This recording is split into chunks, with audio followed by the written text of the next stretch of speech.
people reacting really say, wow, it's something different. For the first time, we are inside the music. And also it forced me to compose in a different way. So the result is of course maybe more organic, more sensual, more warmer also. Hey, I'm Graham Farmer, founder of the dance music magazine Data Transmission and Twitch partner, streaming on Mondays, Wednesdays and Fridays from 1 p.m. On this channel, we share the full interviews from my Twitch streams. But before we jump into this interview, if you can help this video get more reach by giving it a like and a comment, it'd be most appreciated. And don't forget to consider subscribing so you always get notified when we drop new interviews. Jean-Michel, welcome to my Twitch stream. Welcome to my disco shed in my garden. And how are you doing? Hi, Graham. Looking forward to this great, exciting exchange with you and everybody else to talk about this very, very special project of mine. I'm so excited. I've been listening to it and like trying to dig it into like all the stuff around it, and it just sounds amazing from a kind of multiple levels of points, like how it was made, how you listen to it, and everything around it. I'm excited to dig into it. I'm excited to play some of the tracks for the people in the chat. So thank you so much for doing this, and thank you for your time first and foremostly.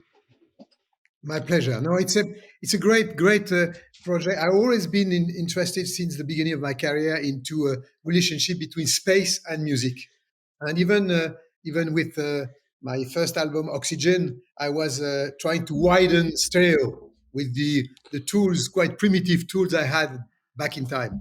And Graham, what's quite interesting is, for decades, we have a kind of frontal relationship with music. I mean, when you are writing for an orchestra, symphonic orchestra, you visualize the music in front of you, the orchestra in front of you, with strings on the side, percussions on the center, and the winds on the other side. When you are producing music, whatever it is hip hop or punk or techno or rock or pop, you have speakers in front of you. When you are in a concert or festival, you still have PA systems in front of you. So we always have a kind of 2D or like a painter, like a blank canvas, 2D relationship with music. And actually, stereo doesn't exist in nature. When I'm talking to you, in mono. Graham, you talk to me in mono. A bird is singing in mono. And it's the audio, the environment around us and our ears, which are creating the perspective in audio. So ironically, the technology of today, immersive sounds and Dolby Atmos and all these kind of new technology, new tools, is sending us back to a very much more natural way of listening to music. For the first time, we can be inside the music. And Oxymore, my new album, what's special about it is actually I started from the composition, from writing the music from the first notes in 360. Most of 360 music we are immersive with music we are listening at the moment are stereo production, then mixed in spatial audio. In my case, in the case of Oxymore, I started really from scratch with placing sounds like objects, like audio sonic objects around my head, and it's of course a total game changer. Okay. That's okay. Mental. Yeah. I mean, we've had people on the stream before talking about 3D sound, and it interests me so much. I've listened to the Jungle, who are a band. I've listened to their album in Atmos on Apple Music, and that was like you say, that was an album made in stereo, but then they've kind of adapted it for 3D sound. So this kind of So and then you're saying now you made every note 3D. Yeah. Okay, how does this work? Talk to me about this process. This sounds amazing. Yeah, I mean, when I was in studio, instead of placing elements and samples or whatever from right to left, I suddenly said, okay, this sound I would like this sound originally here, and then I would like this sound moving from front right at that speed or with this BPM or without. Without following the BPM, and all these kind of things that you do normally in stereo, you do it around you, and it's a total game changer because when you are, and all painters and producers know that in painting, when you are painting on canvas, if you mix too many colors, too many layers, everything becomes gray. As music producers, it's exactly the same thing. We have all constantly deal with layers and not be, trying to find tricks to hear everything. And it's sometimes it's challenging. If it's too much, it becomes gray, like for a painter. And the Mm. great thing when you are composing in 360 is actually every sound has its own space. So it's a total different approach of composition. And I'm a great believer that this is going to be the way we are going to write music in the future. I think that in the very near future, stereo will be considered as we are considering gramophone of our grandparents.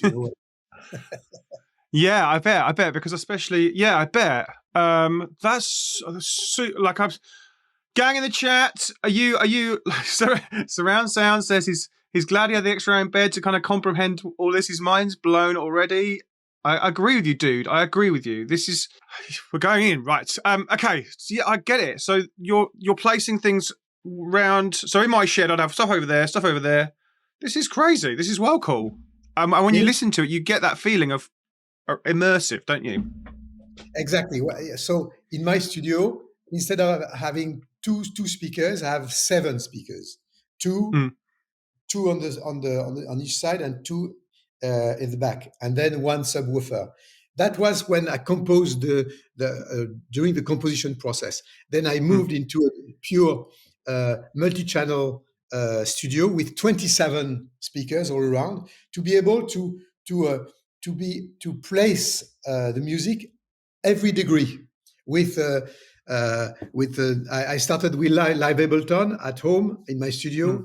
And then I moved to Nuendo and Pro Tools for those really made for multi-channels, really to precisely place every sound in space. And it's of course very exciting because by the end of the day, this is when we talk to each other, everybody could think, it's very complicated technically and all that. And it's not. It's a really cool toy. It's a really cool thing to do. It sounds it. It sounds it. No, it's very funny, Graham, because when I started back in time electronic music, I was one of the first guy to experiment with for my first album Oxygen, and I had no references because nobody was doing the music I started to explore. So I had no pressure. I was not known, and no one was waiting anything from me. So I was no pressure. And today I got the same feeling, no pressure, because I was exploring something that was never done before. So I had no references, no pressure. And I know that next time probably I will have pressure because I did Oxymore first. So it's not going to be the same anymore. But there is something very exciting that I want to share with our listeners, is the fact that we talked about technology, we talk about how exciting it can be, but by the end of the day, only the musical result matters. And I think that Oxymore in itself, because of the technology I've used, is very different from what I've done and very different from lots of things that you can hear and listen and enjoy these days, I think. I'm not saying this in an arrogant way, but in a very humble way. But I think I'm absolutely convinced that, with the emergence of metaverse, of VR, electric cars, where electric cars are quite quiet for musicians, is like an ideal type of pocket auditorium. So, all this kind of, we see that we go to a immersive world. We are going to explore all these immersive worlds. And when we are talking about immersive worlds, everybody is talking, when we're talking about VR, about visuals. But the visual field is 140 degrees. The audio field is 360 degrees. So for musicians, for sound designers, it's a whole new ecosystem, creating in the future lots of jobs and lots of new genres of music. I'm absolutely convinced of that. That's amazing. And then someone asked a good question a minute ago. So when you're setting up is there a 360 controller that allows you to kind of place these, or is it all literally in the computer, or how is there a hardware, is it software? How's the kind of 360 placing? And also, how do you kind of go, right, I want that, is that when you're deciding, I want that over there, I want that over there, where is that decision process coming from? Is it just a feeling or a... Yeah, first question, actually, it's everything is a software. Everything is with the software. We used Nuendo with the sound engineer. Nuendo. We used also the Dolby Atmos tools later on to transfer the multi-channel we produced in studio into Dolby Atmos language, if I can say so. And so it's really like so we have actually all in software you can place everything in X, Y, and Z. X and Y, everybody understand, and Z also is the depth to get the sound closer or or uh, or not that close or from. I mean, to create the perspective. So it's really like a stereo everywhere. It's like stereo, but stereo all around you and also above. And what's interesting is actually, of course, you can listen when you listen to it with the result with in a studio, a multi-channel studio. It's amazing, but if it was just for that, it would be just a geek trip. You can everybody can listen to it with the binaural version with the standard headphones like the one you have on your ears, Graham, and the smartphone, and it's almost the same result as the multi-channel with PA systems. The second thing, of course, is actually for live is going to be a big game changer. I just did 6 private concerts, 6 showcases for the release of the album this week in Paris, with 16 PA systems around the audience. And it was absolutely fabulous. The people were just the jaw like this because it's a totally different experience. But if I can add something, which is with Dolby Atmos, and Dolby Atmos has not been devised for musicians, but for movie theaters. So constantly, in history of electronic music, we have to steal some machines not devised for us, and to try to find the trick to use it for us as musicians. Because the Dolby Atmos at the moment, the difficulty is actually Dolby Atmos is meant for movie theaters, and the idea is wherever you are in the theater, you must have the dialogue in front of you, the speakers, the music on each side, and the effects behind. For musicians, we are much more egocentric.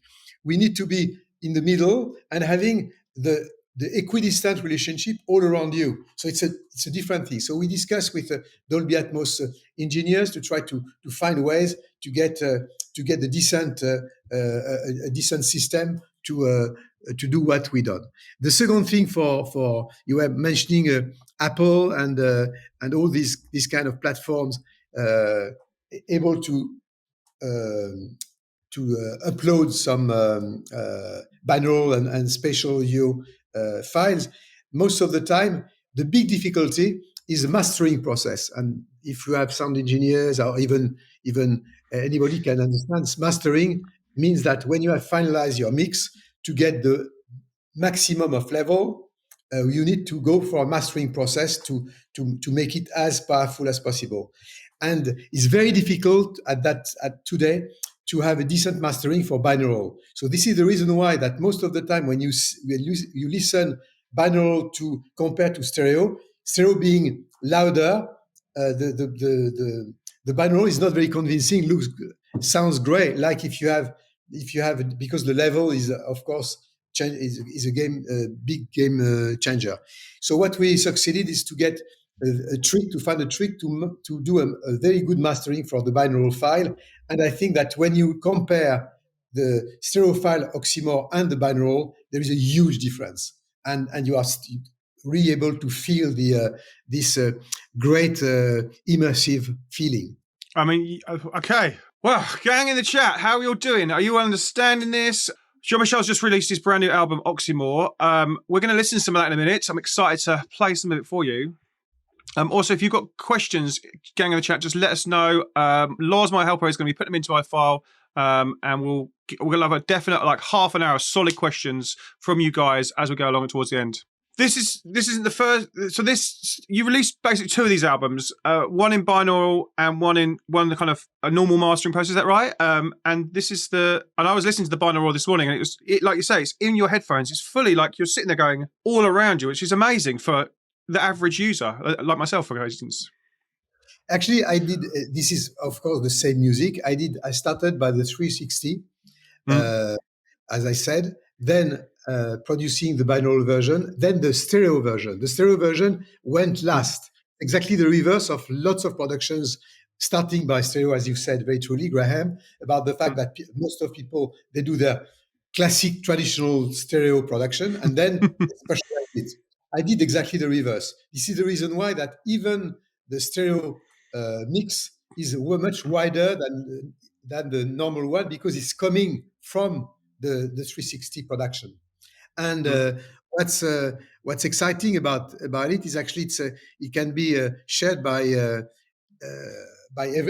anybody, as I said. And I think it's also for concerts very exciting to think about a new way of listening to music in days where we are bombarded by visuals. And in my career, I've quite a reputation to do big shows with lots of visuals being involved.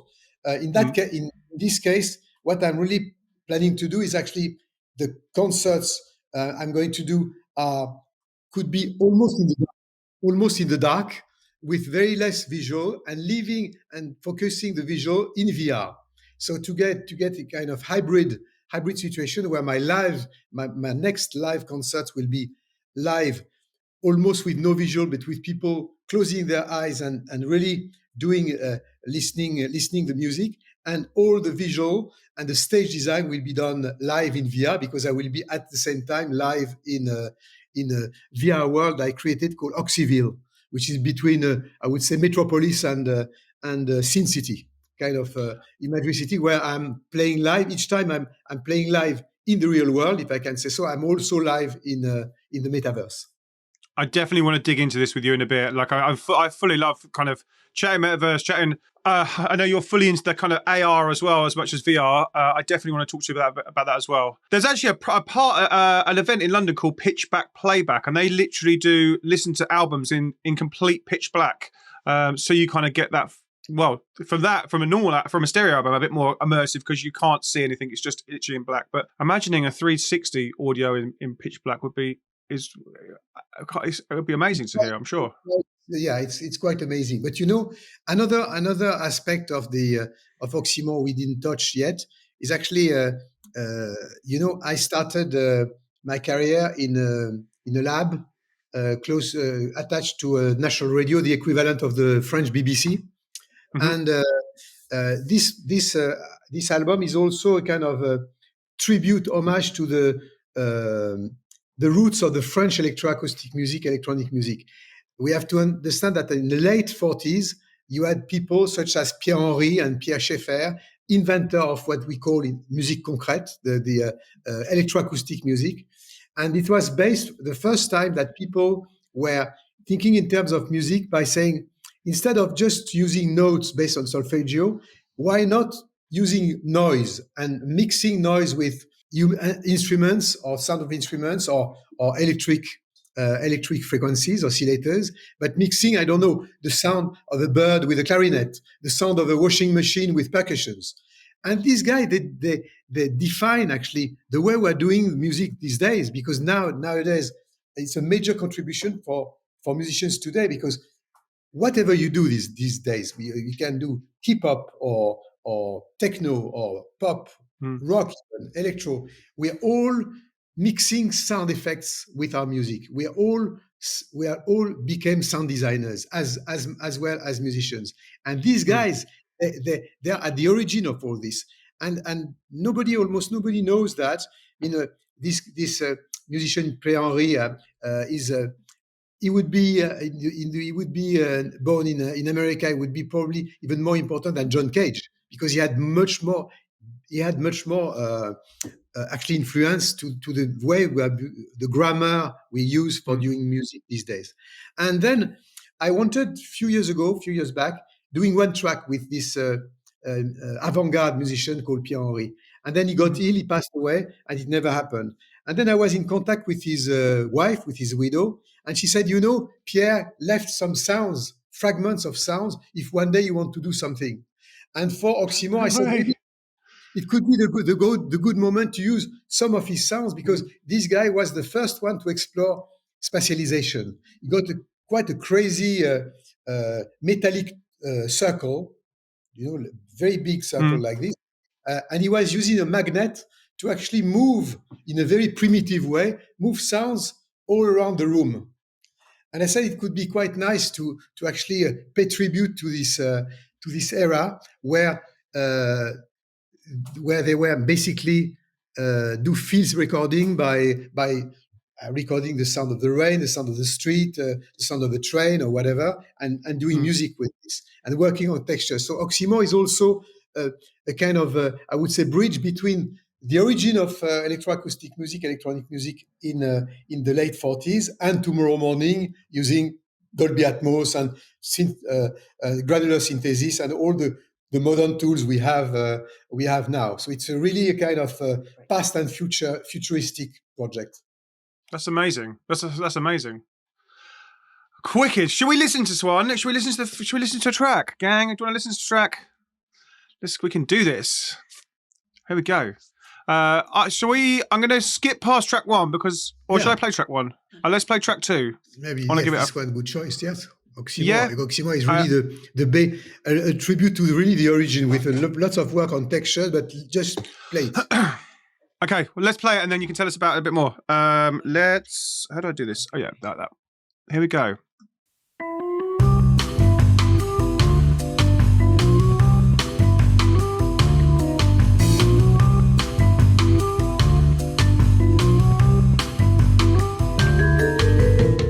There we go. That was absolutely epic. I saw a really nice comment there a minute ago. Rainbow Chase said, "I can't wait to get out and listen to and walk to this album, because I bet it's an amazing experience with in 3D with outside as well." So that was the first track, Oxymore. Do you want to tell us about it? Basically, I bet it's got a mad story.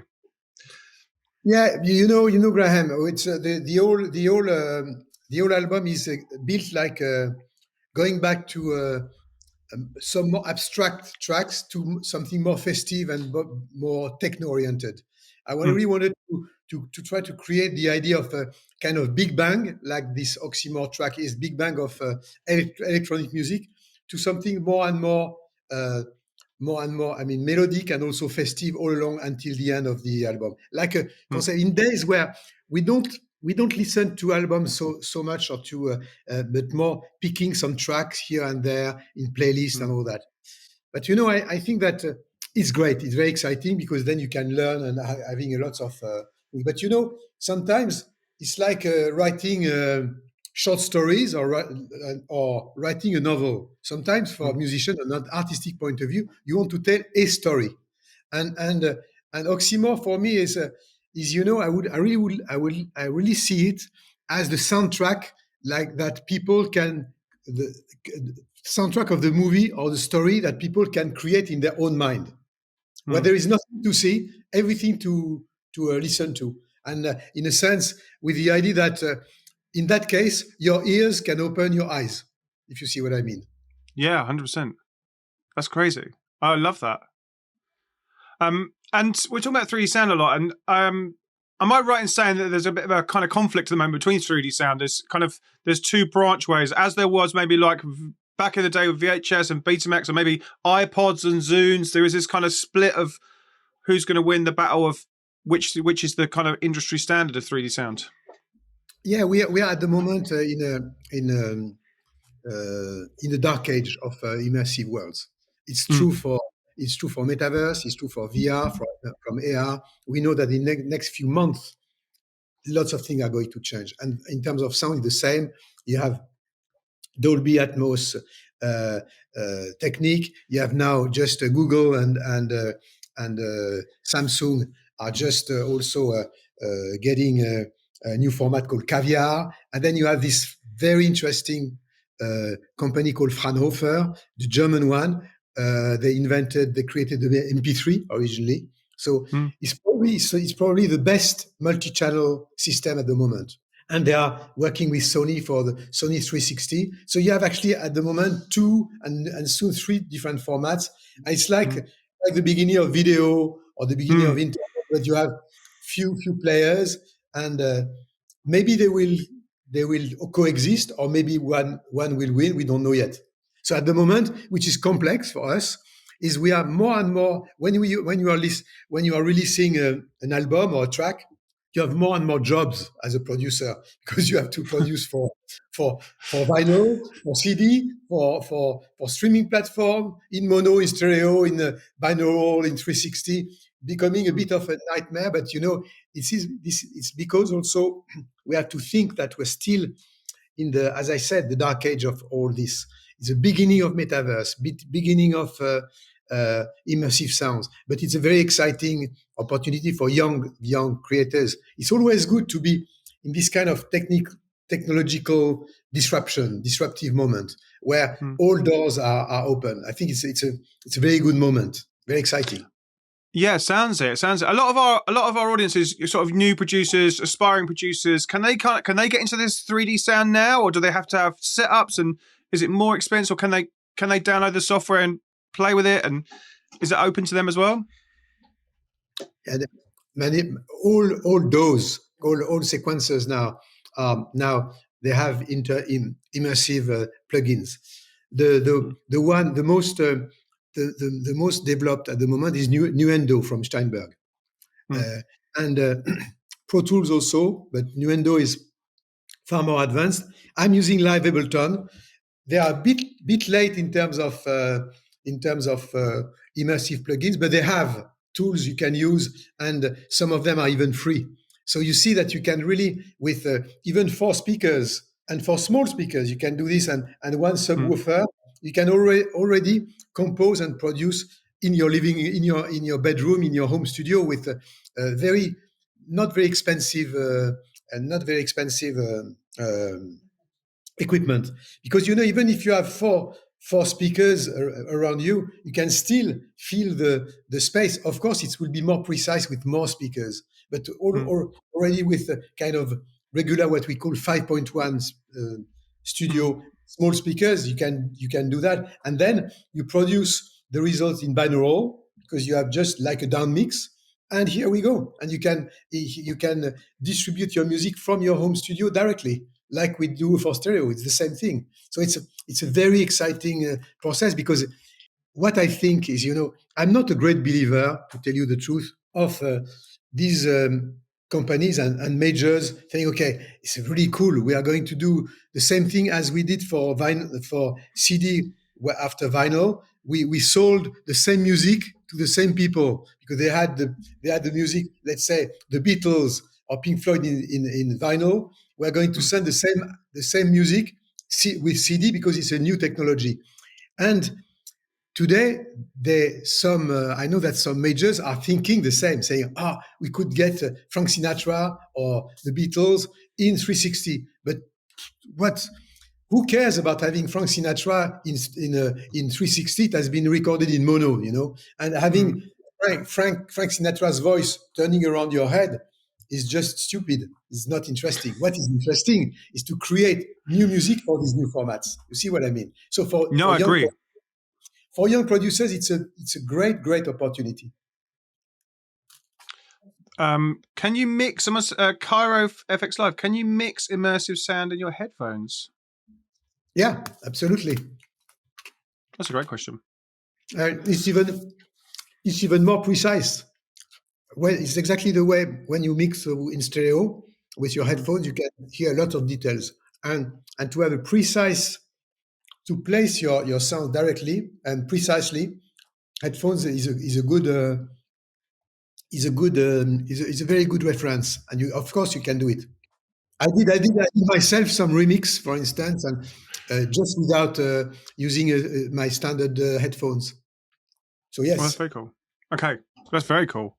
It sounds like you've obviously had a lot of albums and a lot of sales, and it sounds like with this album that you just was like, what really fun thing can I do, and where can I push myself into a new level now? And it sounds like you just had amazing fun with it. Yeah, and it's when I listen to it, and I'm really, the album is released now for 1 week, and I'm really pleased to see that I have extreme positive feedback about the fact that people reacting really say, wow, it's something different.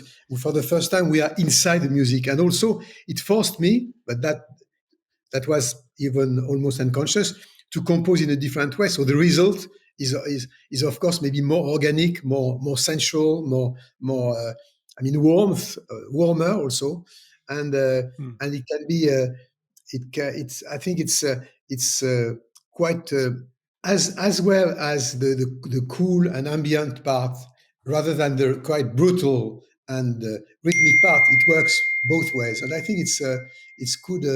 I think it's quite exciting on a composition point of view, because you can really create total different contrast. And when you have from a kind of cool moment and you suddenly go into it with real drums and all that, it's really fantastic.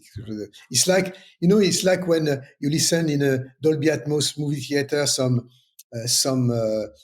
explosive moments in soundtracks. You can include this in your music, but in a more musical point of view, because you have musicians. It's not, as I said, to compose some music is not for a track, for a song, is not the same thing as composing a soundtrack. You're not trapped by the fact that you have to follow the visual. So it's a real good opportunity. Very exciting. Do you have to think about the I'm guessing, because when we listen to more kind of not 3D sound, we're kind of, there's always that kind of muddy and the space between music. I'm guessing there is, when you're making 3D music, there's obviously a lot more space. Do you have to kind of be aware of there not being sound in spaces, and you have to be aware of like filling the space basically, as opposed to it just there not being a sound there and then what's happening there all the time? Yes, yeah, Graham is a very good point, very interesting question, because actually, in stereo, less is more, because after a while, as I say, the risk danger is you lose the dynamic. I would say that in 360, I would say almost more is more, because if you suddenly put one sound in space there, it's a little bit naked if you don't create the right fusion. The key in music is the fusion, and for modern music, the key is the fusion the glue done by drum and bass, the low mid. This is the foundation of your song. As any kind of music producer, they know that. Suddenly, if you explode your spectrum all around you, it's something totally different in terms of creating this fusion. And for each track, it's almost something that you have to explore yourself. Do I keep the drum and bass stereo just in front? Do I put it in cross like this, or in X like this? It's all depending on the kind of bass or the kind of kick you choose, for instance. And I really experimented all this, because I had no references behind me, and I'm of course today happy to share all this for people, because they will save time. Because and for instance, once if you have just 3 or 5 sounds, for instance, like could be really cool in stereo. In 360, you can still have these 3-5 sounds, but then each sound should have maybe let's say you have a chords of 4 notes. Maybe it's quite good to have one note of the chord somewhere, one note somewhere else, one note somewhere else, and the last note somewhere else. So your chord suddenly, instead of being here, it's there. And it's like when you are working with an orchestra on a score, you have one line for violin, one line for viola, violin B, one line for cello, and one line for double bass. When you play with keyboards, you play all the notes at the same time in stereo, and it's cool. But in 360, you have to divide all these lines. It's a little bit longer, but the result is fantastic. In kind of thinking of it, will certain genres then not work in 360 because there are less of them and there's less kind of structure to them? Like, I think kind of minimal, like kind of minimal genres where it's like there's very little to the music, but it is the kind of groove and kick and bass and that sort of that moves along. Will they not work is there genres that don't work 3D? I don't know. It's a difficult question because I should have explored all genres of music to answer. Sorry. But yeah, you have also people today. They can decide to do an entire track in mono. Why not? Or in Mm, some Chemical Brothers tracks, for instance, are very mono, not using a lot of stereo, and it's fantastic. It's great. So mm, what's cool about technology is nothing replaces nothing. We can still, mm, for instance, filming in black and white. It's still existing, even if you have 3D and you have Avatar on one side, and you can have some black and white movie on the other side. So you mm. can do whatever you want. But thinking about your question, I think it's still a matter of decision. If you take, for instance, Billie Eilish, very, very sparse. You have not a lot of things. You have the big production on the vocals and quite not a very rich arrangement, not with lots of things. And that makes the strength of Billie Eilish. I just take Billie Eilish as an example. Yeah. Of course, the vocals, the processing, the reverb, the delay, you can suddenly put it in 360, and if you conceive again this from scratch, I think you can get amazing results. Should we listen to another track? Let's do it. Let's get in. Should we skip down to the next one? Tell me about Neon Lips, the third track. Neon Lips is actually more or less the reverse of what we just heard. Is a more, I would say, more subtle, more feminine, lighter, with some. I mix some female vocals and sounds with sine waves to create a kind of contrast, like also almost an oxymoron. Oxymoron means two elements which had nothing to do with each other, and morphing them to create something unexpected. So this whole project is based on that, and this track is more subtle, and I would say maybe more female, more feminine, maybe softer, but quite crazy also. They're all quite all every track is quite different in itself, and it's what I like in the project of this project. So Neon Lips. Let's do this.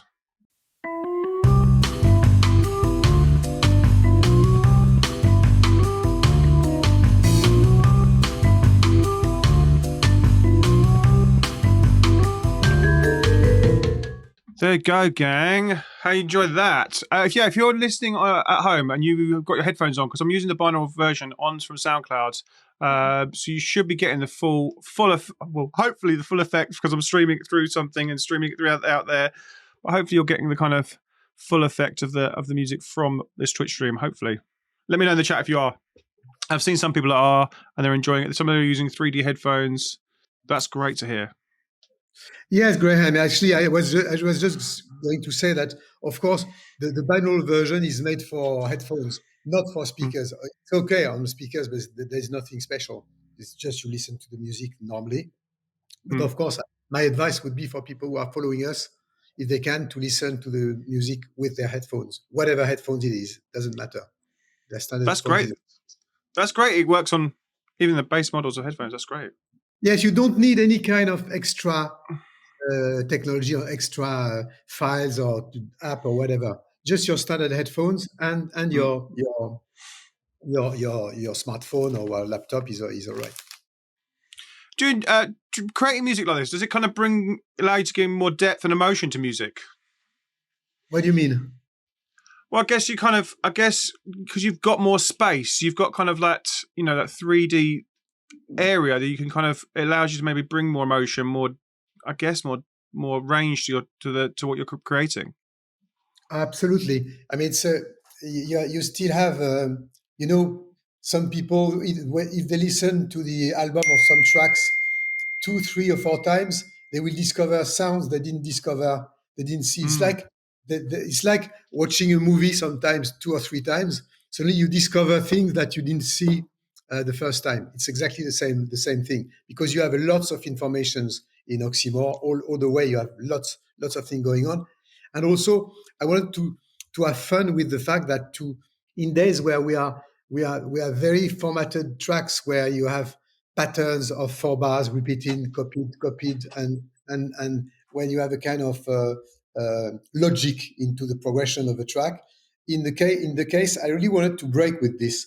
I mean, every 4 bars or every 5 bars or 7 bars, something is happening, something is changing. So, it's like in a day-to-day life. I mean, the day-to-day life is not linear. It's not made of pattern. We don't know what's going to happen in 1 hour or in 5 minutes. I really wanted to create this kind of crazy, frantic feeling all along the album. That's lush. Love it. Let's talk hardware. You mentioned the kind of spatial and the 3D processing is all software. Are you still using hardware with that as well? Are you sound designing in hardware and then kind of moving into software? How does that kind of process work? Actually, I really recorded with lots of different things, from acoustic strange instruments or percussion with contact mic. I used modular synth, such as the modular Moog or Eurorax. I also used a lot of two very, very new instruments, fantastic. One is called the C15, and the other one is Osmos from Expressive. Two new synths, very, very special, and people can Google them. They are very interesting, and also some granular synthesis and software. And so I mixed a lot of things. Also because we were just discussing, Graham, just before about this whole origin of electronic music, when people had no synthesizer. It was even before synthesizers. So what they had was just tape recorders with sellotape and scissors, and they were just on magnetic tapes, processing sounds, making them slower, playing backwards, the way we do it now instantly with softwares.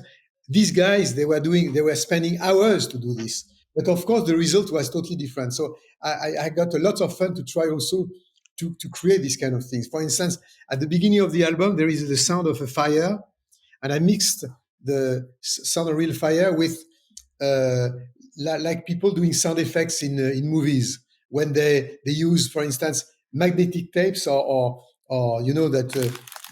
this kind of paper, chocolate paper like this. And when you do this in front of a mic, it's exactly the sound of a fire. So I use this kind of things, at the beginning. That's well cool. That's And very cool. All these kind of things, these kind of very primitive tricks to all the most advanced softwares and plugins. So I mixed a lot of different things, actually. That's very, very cool. My regular gang, we should have a challenge of that. We have these challenges on my Twitch stream for my regular gang to go and make tracks out of things, and sometimes it's out of something that I've said, or something it's out of collabing with people, or we get vocalists in to come in. Gang, on my normal gang, we should have a kind of immersive sound, or just make a track out of something, and we'll give you some weird noises to make it. You can go and have a go at that sometime next year. Let's note that one for next year. Yeah, absolutely. That'd be very fun. Yeah. I was going to ask, now you're 22 albums in, what have you learnt either about yourself when it comes to making albums, or that you didn't know when you first started making albums, or is there certain things you've pulled along all the albums that you continue to kind of do? Or I guess what have you learned in between those, the first and the last, I guess? I'm because I'm not really living in nostalgia. I'm not really interested of what happened before. I very rarely listen to previous albums. It happens to me, but I'm more interested by present time or future, or to try to find being like a sponge and stealing objects or new toys. Really, like I think that I'm and I think that which is the key for when you're progressing into doing tracks and doing after a certain time. I mean, to still have this kind of teenage freshness where you just exploring things. And I've been quite. I totally agree with. I heard Björk saying a few days ago when I start, she says, when I start an album, I don't think about if it's going to reach 30 people, 3,000 people, or 3 million people. And I think it's absolutely right. We are just doing things. I never thought about doing something to please somebody, or it has to please myself first. And to please myself first, I have to surprise me with Mm. some objects, some. So I have a lot of synth and keyboards and track in my studio, and sometimes I just all the time for starting a project, I say, okay, I'm going to use just those ones, and I'm going to keep these ones. Most of the time, after 1 week, I don't follow my dogma. But at the beginning, it's something that I like to do, and to try to create to change habits, to change the routine. And I think it's Mm. quite a good way to at the moment sometimes to surprise yourself. Love that. I love that. Yeah, I love it so much that I think of the same. When I'm always kind of like, what's the next? When everyone asks me like, who's your favorite producer? My answer is always the one I've not heard yet, and the next one that I might hear that I absolutely love. And I love the fact that you push forward like that. It's exactly what we are doing now. This kind of exercise we have together. Actually, we have no idea. I have no idea about what's going next. What is the next question? I love that. I hate people, for instance, these kind of things. Oh, we are going to talk about this. Maybe here are the questions. I don't want to know. It's much better to just and this is cool about this. What is cool about life, and that is cool about creativity, because I think. I'm very privileged as an artist, being able to always, exploring new territories and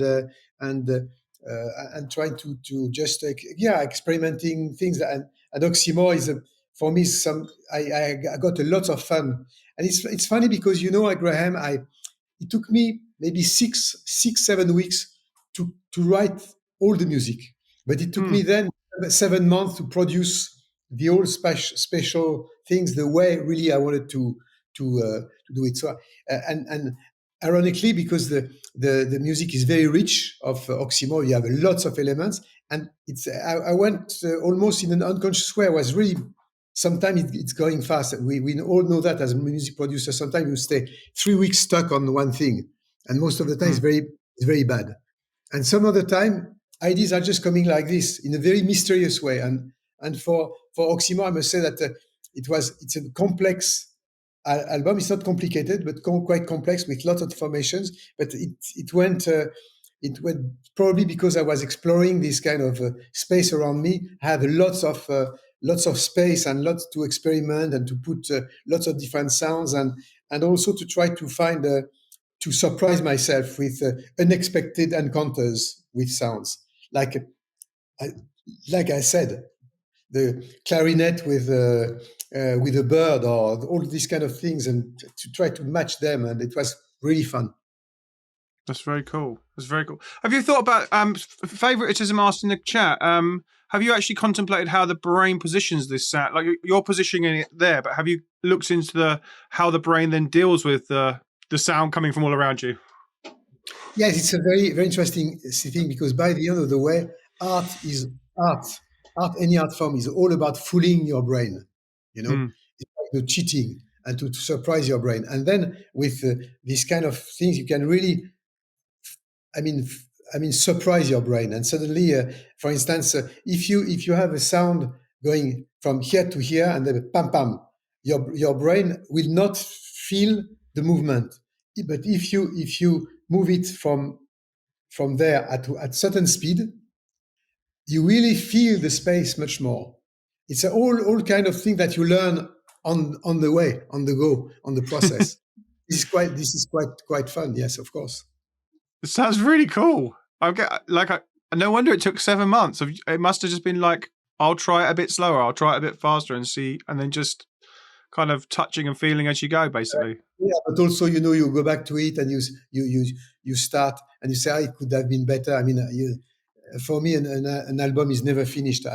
So the only thing is the deadline. You know that you have a deadline, and then you have to stop.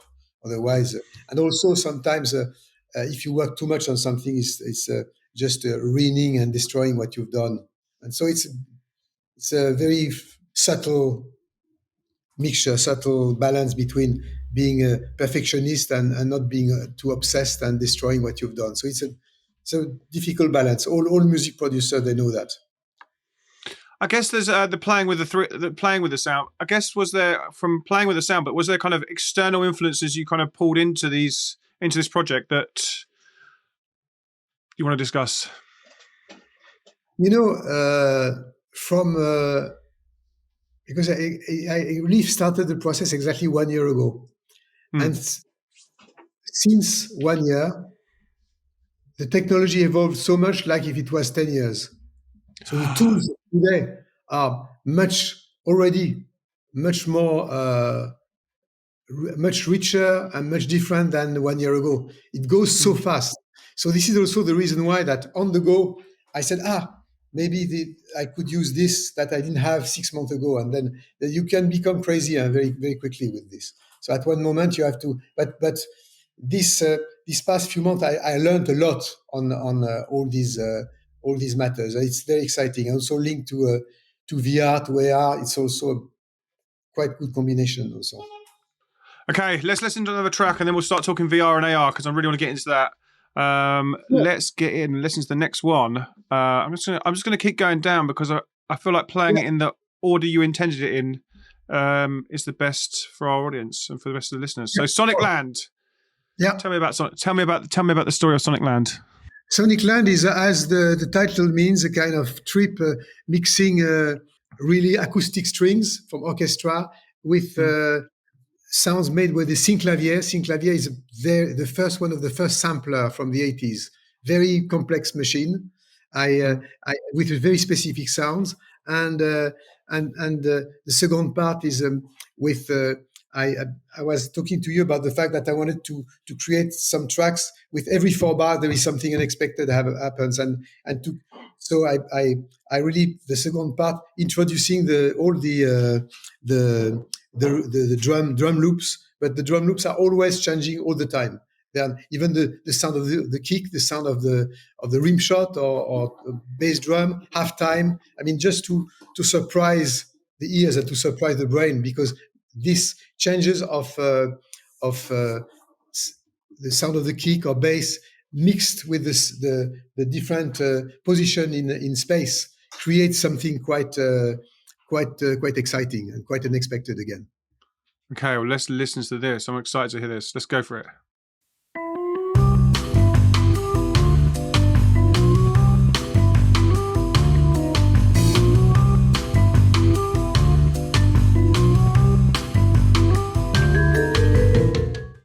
Holy moly! Someone in the chat says, I think Skeleton Keys said it sounds like it's like a movie soundtrack on steroids. Yes, yeah, exactly. Actually, we have a partnership with Dolby Atmos, and we are doing some listening sessions, and we are going to do listening sessions all over the world in pure Dolby Atmos movie theater. It's quite spectacular. Last Friday, Thursday, we did two listening sessions at the Chinese Theater in Los Angeles, where the Star Wars famous Dolby Atmos theater, and the sound was absolutely amazing. It was absolutely amazing. One guy from Dolby went and set up each speaker, and they said exactly what you said. It's like a soundtrack in steroids, so on steroids. So it's quite fun, all this. Apart from that, there is another aspect of the project that apart from the original album, I'm planning what I started already to release every 3 weeks, every month, reworks or remixes, or asking some established artists or just beginners to do some extensions of the original album. It started with the track Brutalism that we listen to it maybe later on, and Martin Gore did one remix. It's not a remix; it's actually more a rework and an extension, revisited. And also Death Pact. I love this Death Pact. Is quite underground, very mysterious American act. They could be the children of Skrillex, in a sense. No way. And so they did a fantastic version as well. The next one on Epica is going to be by Brian Eno also. Sick. And you have Armin van Buren being involved and lots of other people all during the whole year. And the idea is in 1 year from now, releasing the original and the extensions and the revisited versions of different artists, renowned artists, and also more beginners. And it's quite exciting. Another bridge to the story. That's very cool. That's very cool. Okay, someone who asked in the chat if we can have a remix competition? Who said that? I can ask. They're asking if they're asking if we can create a competition from our members of the chat to see if they to have a chance of remixing it. Of course, absolutely. You're absolutely be my guest. That'd be very cool. Okay, I'll speak to the team afterwards. Okay, so then let's talk about the kind of visual. We've talked about the music and the sound. Let's talk about the visual. You've been heavily working on, you mentioned Oxyville, which is your VR world. I was watching some of the video from it. It looks incredible. And you did a performance in VR. Can you tell me let's talk about that. Yeah, I mean, since the past few years, I've been quite involved in VR. I did 2 years ago for New Year's Eve, a big VR concert in VR Notre Dame. And it was a big success. We got 75 million people following across the world. So it was absolutely amazing event where I was playing live in the studio and playing live in virtual Notre Dame, which is impossible to have at the moment because Notre Dame is still, as we know, it burned 3 years ago and it's full restoration. Yeah. You can't get in. You can't get in. So it was absolutely amazing to be inside Notre Dame with my avatar in front of avatars. And that was really cool. And then I, for this project Oxymore, I said it could be quite fun to create an imaginary music CD between, I was saying, Metropolis and Sin City, all in black and white, save data, because the problem, I was saying, Graham, we were discussing just before that we're still in the dark age of VR. And the problem is when you go to Roblox or to Sandbox, I mean, of course, because you have to be live, you just have to work with very primitive cubes. And the look of it is still very like the video games of the 90s, like a Lego kind of aesthetic. And I tried to say, okay, because we have this technology, what could I do? And then I think, okay, I'm going to think about, the first Russian old movie in the constructivist, where everything is cubic. And then because it's cubic and primitive and cubic and black and white, it doesn't eat too much data. And then, but still you can have a kind of style, a kind of aesthetic style. So I created this city, and the idea is to get these different districts. And when I'm playing live Oxymore, you have 11 tracks, and then we created 11 districts, 11 places. Where you have historic districts, you have a train, you have a funicular, you have a garden, a park, and each track you are teleported in a new district. So it's really cool. And then when I'm playing live in a hall, in a venue, at the same time I'm playing live in Oxyville, and it means that somebody from Shanghai or from Rio or from LA or from London, they can be with us in Oxyville. And just one short story, one anecdote, because for me VR has also a social dimension to the whole thing. When we were rehearsing, we invited some fans and some people in Oxyville just during the rehearsals. And then at the end of the rehearsals, I put my headsets on and I went into the Oxyville to discuss and having a kind of discussion with the people being there. You have maybe 40 people, and you had one guy from Shanghai, one girl from Massachusetts, one girl from Hungary, from Santiago de Chile, and we were discussing. And you had one girl, very very excited, very active, and dancing everywhere, and she was and asking lots of questions. And after a while, I said, "But who are you?" And she said, "I'm from Manchester." And I discovered that she was quadriplegic. She was tetraplegic. She was paralyzed. It was the first time in her life. Oh, no way. in her life that she was following. She was connected to a live concert and dancing, and that was of course something very moving and something exciting. And I think that what's interesting in VR, it's actually you can connect with people who are isolated for geographic reasons, for social reasons, or for reason of handicap. And this is also another game changer for artists, of course. That's incredible. I'm taking a moment to take that in. That's amazing that even happened. Yeah, really amazing. Yes, I agree. Yeah, I know what you're talking about when it comes to Roblox and the characters. My 10-year-old daughter has me playing Roblox all weekend, so I know Roblox really well. I like I like when you had your versions of it, where you looked like a hologram, and it looked like you were inside the kind of this grey 3D world. It looked very cool. Yeah, so we worked because I'm working on my avatar. I had the first avatar, but now technology is allowing you to go much further and much more in detail. So 2023, I'm planning to be born again. To be born my avatar. We are preparing my avatar, and there is an whole thing around the birth of my avatar.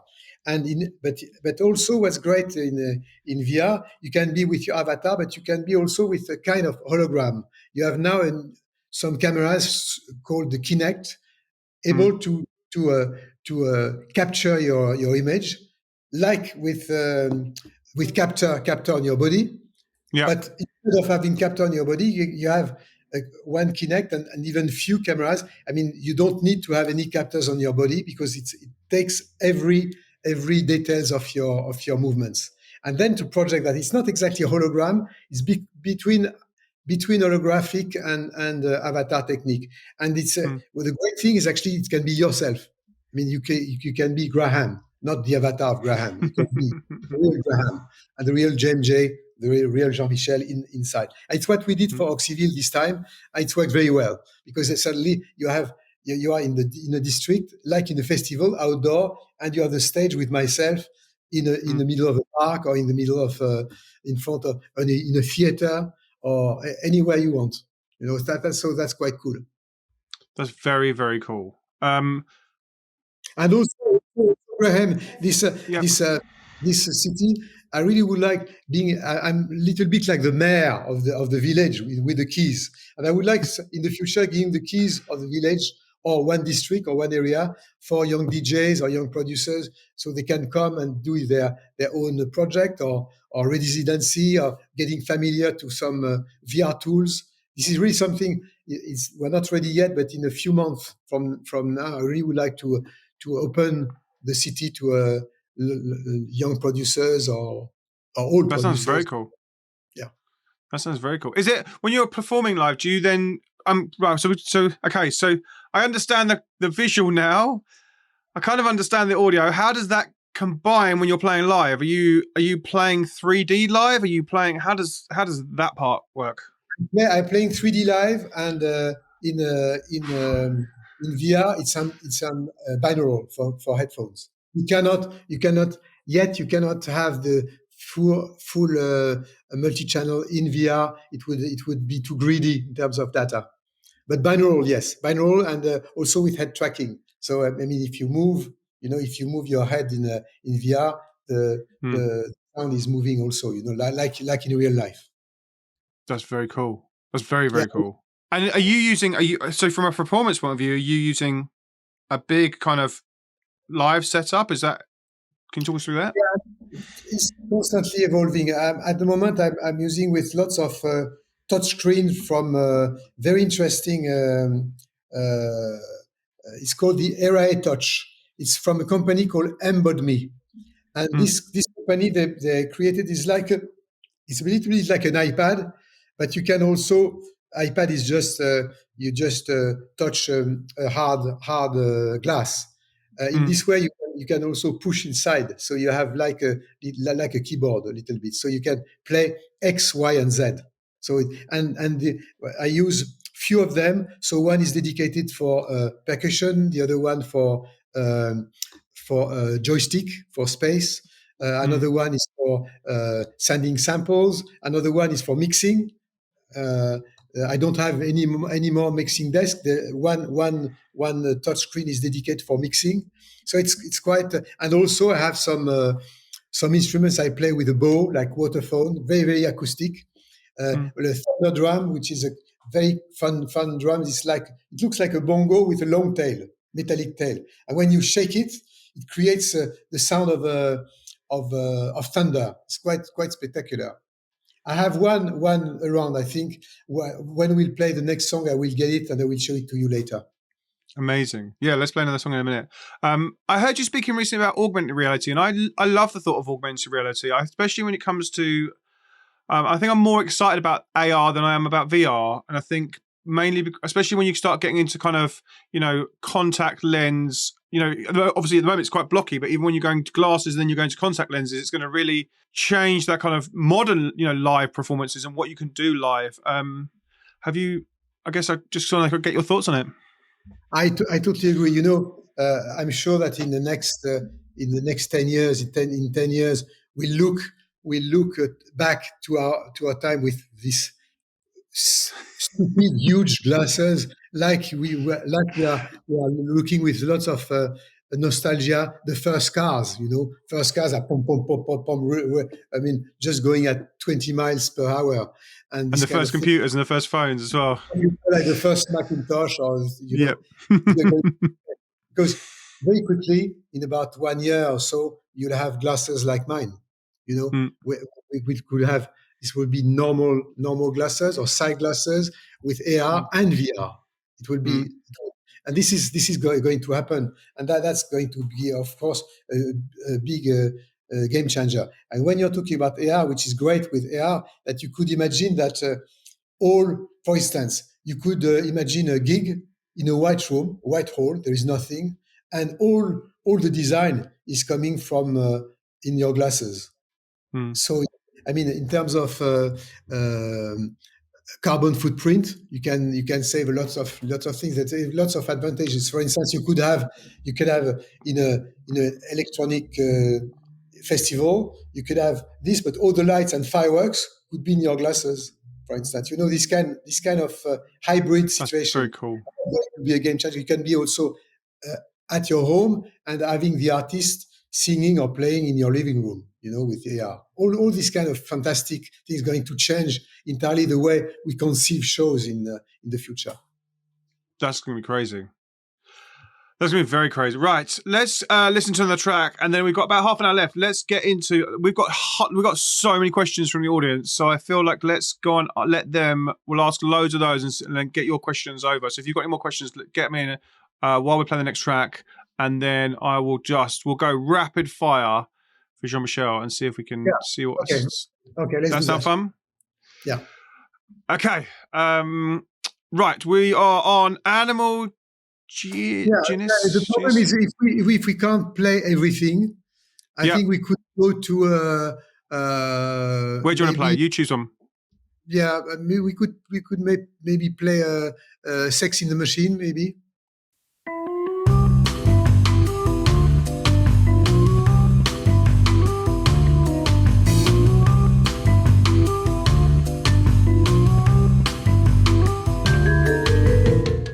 There we go. Yeah, I would be happy to answer to some questions. Let's do it. Skeleton Keys, I want to know how you feel about artists that have sampled you. Yeah, I think I really love that. Recently I got Big Sean, featuring Kendrick Lamar, just used a sample from a track of mine called Souvenir of China from my first China concerts. It was when I was just starting a long time ago, when I just the first Western musician to play China, and I did at that time a track called Souvenir of China, and then Big Sean just use it for a new track featuring Kendrick Lamar, and this is a very good example of something really great. It's nice. I love the idea of it's like in fashion. In fashion, everything is recycled. They recycle the 80s, the 90s for shoes, for shirts or whatever. And it's the same phenomenon in music, with using existing existing tracks and using it in a different way. I really love that. That's cool. Yeah, I do as well. I like the kind of recycle.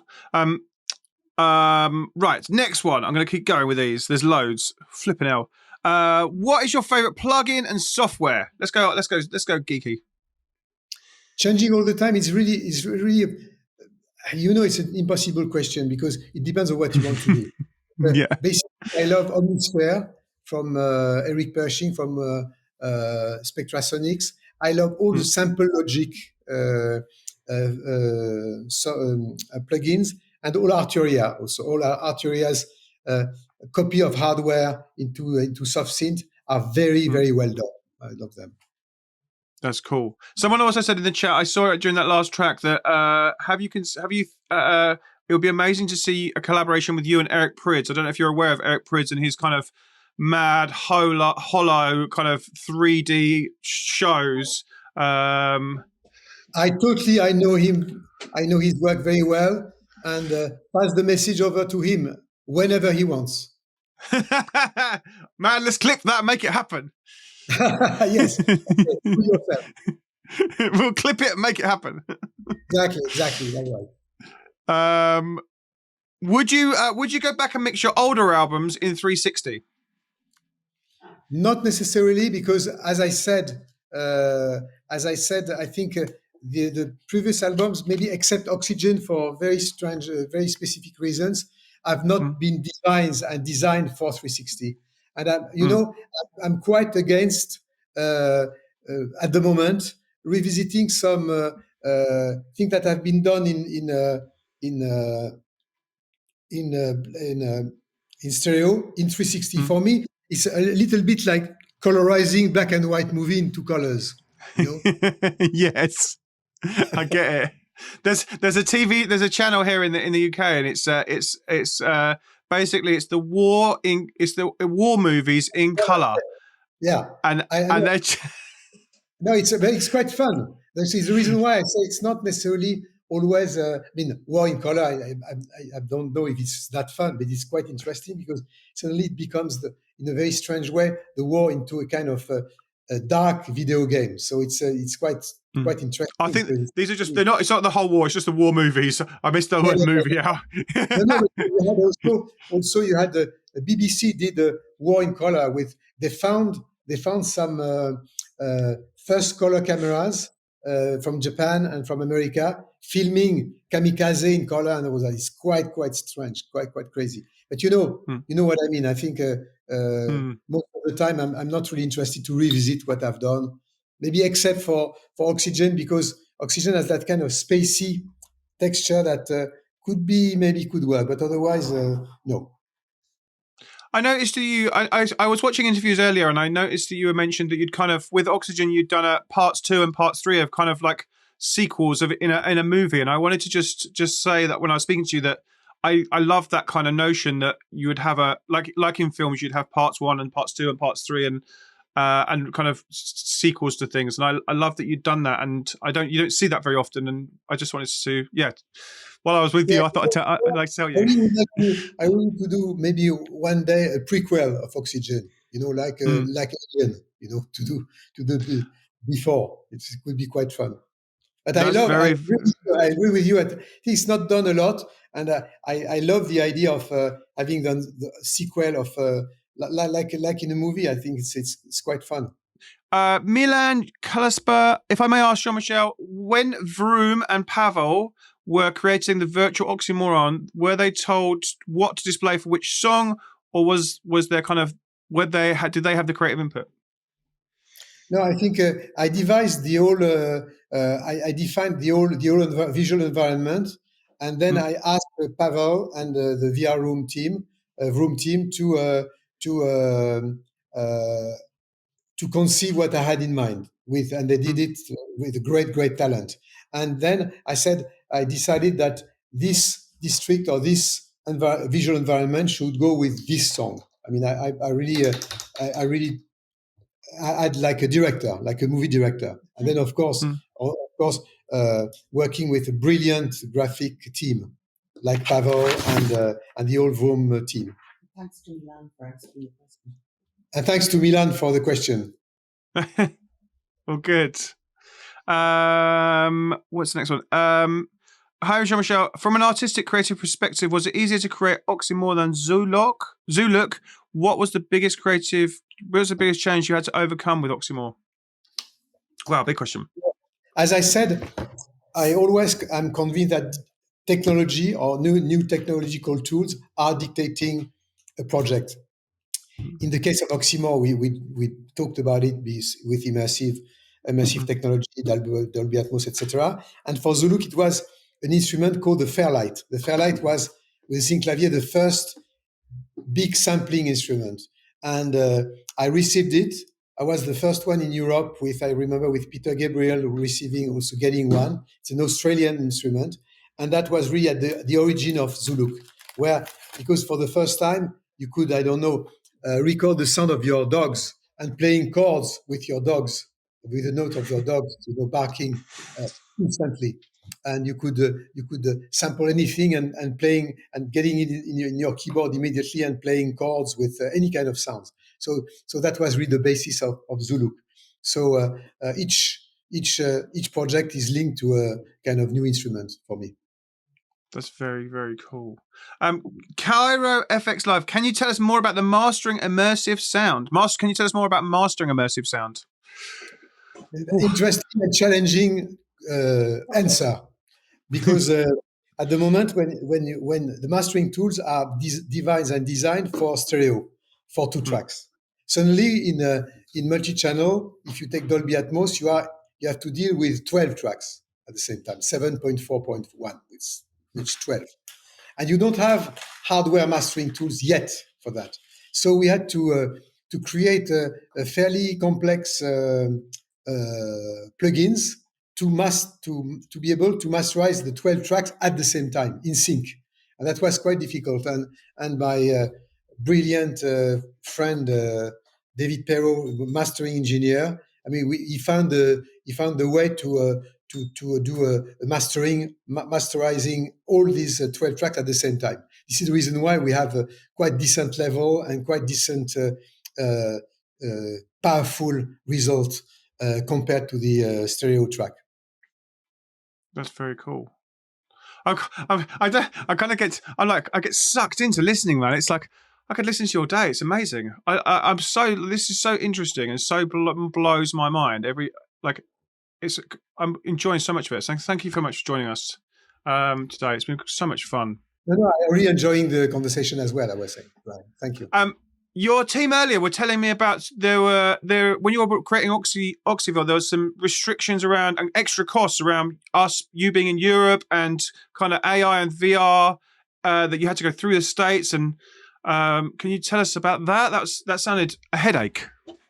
Yeah, it's a headache, but also because we have to twist technology. I mean, as I said, VR technology is still in this dark age. So we have constantly to find tricks, to find ways.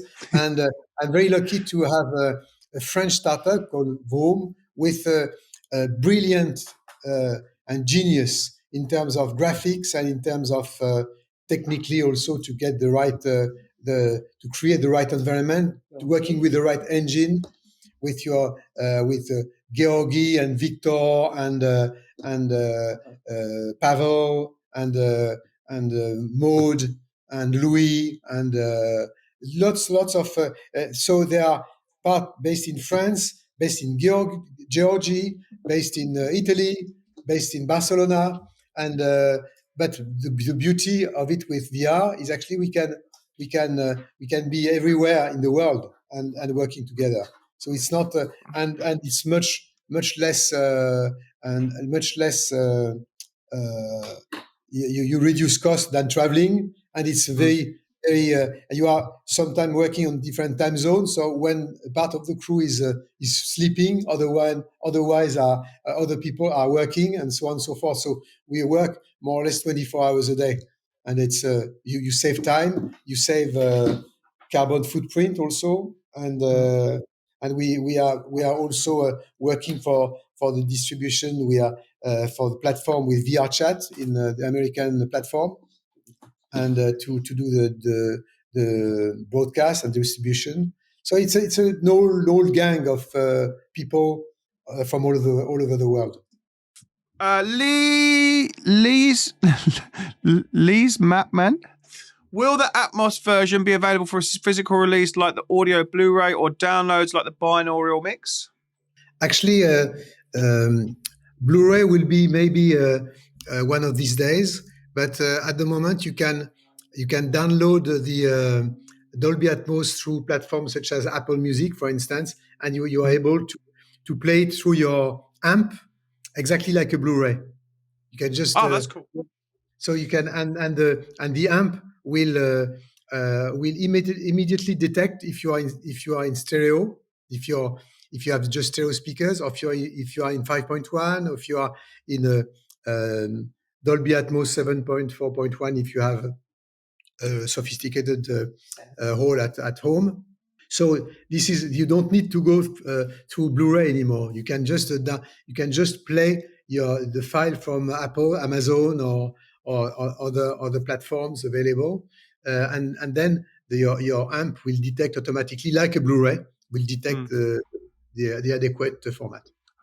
That's amazing. Yeah, I've like I said earlier, I've been listening to stuff I've got 3D sound in my car, and I drive in my, like you were saying earlier, I've got electric mode on my car. I've got a hybrid, and it kind of, I have that kind of electric mode, but I also have 3D sound. And I listen to albums I go and sit in my car and listen to them because it's quiet, and I get stuff moving around the car. And it's quite cool. And this is the future. With cars now, car companies are more and more into developing sound system. Myself, I'm working with Renault, the French brand, because they want to focus a lot into immersive sounds for the future, for cars of the future. It's very interesting because, in cars, we don't think about the time, the charging time of batteries, like 20 minutes, 30 minutes. Then this is a free time you can use for getting some immersive sounds and VR, and it's a new kind of entertainment time, free time that you can use. So it's quite exciting. Cars are, of course, also in the future are going to be ideal places for listening to music or enjoying immersive worlds. That's very cool. I agree with you. I just saw a question there pop in. 808 diffraction. What would your advice be to younger producers starting out trying to make it in the big stages? That's a great question. For big stages, it's a very good question. It's when I started electronic music, you had no halls for electronic music. This is because you had even small theaters for rock or jazz, or like a kind of omnisport type of facilities where you had political congress on Monday, congress of Tupperware or Toyota on Tuesday, or basketball on Wednesday, and then you play on Thursday. And the vibes are quite strange for playing electronic music. This is the reason why I went at very early stage outdoor. To do outdoor gigs. Now it's more or less the same. You don't have so many halls. Dedicated for 360. So you have some, and otherwise. Of course, festival and outdoor venues are ideal because then you can set up your own PA systems, and then you can go until at the moment you can go to 3,000. But if you imagine few circles, you can go to 20,000 people. It's depending on the number of PA system and system you can install in the venue. I saw a good question here. Will it be difficult to manage the reverb in a large hall when performing Oxymore in an immersive sound? Ironically, it's easier in large halls. It's easier to be immersive sounds than stereo, because stereo you have a slap back from the back, but with 360, everything is all the reverb are cancelled by the speakers on the other side. So in a sense, it's easier to get more precise sounds in 360 than in a stereo in a hall. That's cool. That's very cool. That makes much more sense as well. Yeah, of course. Okay, we're getting through these, Jean-Michel. We're getting through these. We got flipping loads. Is there any new producers you would like to work with? Of course, a lot. I didn't have the opportunity to work with Deadmau5, for instance, would be one, or Trent Reznor, or young producers such as uh, you have Madian, or you have also Kygo, or lots of different ones. I mean, known or also beginners. I love also to try to find new blood, fresh blood also. Yeah, imagine doing a boot. Imagine doing a boot camp with Jean-Michel, gang. That'd be mental. Like going and just being there with him for a week and just learning. That'd be sick. Anyway,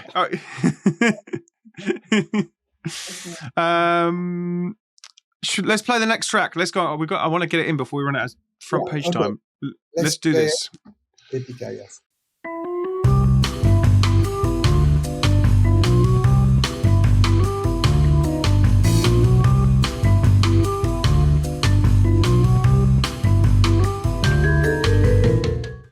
Wicked. This has been amazing. Thank you so much, Jean-Michel. I think we're out of time. Thank you so much for your time, and thank you so much for this conversation. It's been so much fun. Really pleasure to meet you, and thanks for doing this with us. It's been great fun. Gang in the chat, thanks for being here. Yeah, I really enjoyed the conversation, Graham. So and to share all this new baby with everybody. And thank you for all the questions, for following us, and see you soon. See you next time. And thank you, Graham, for the time. If you found this interview interesting, consider giving it a like and a comment. It helps with the YouTube algorithm, and let me know your biggest takeaway below. Don't forget to follow me on Twitch. I'm back on Mondays, Wednesdays, and Fridays, and you can check out the schedule from the link below as well to see who's coming up in my interview series. I'll see you in the next Twitch stream or the next YouTube video. I'll see you soon. Bye.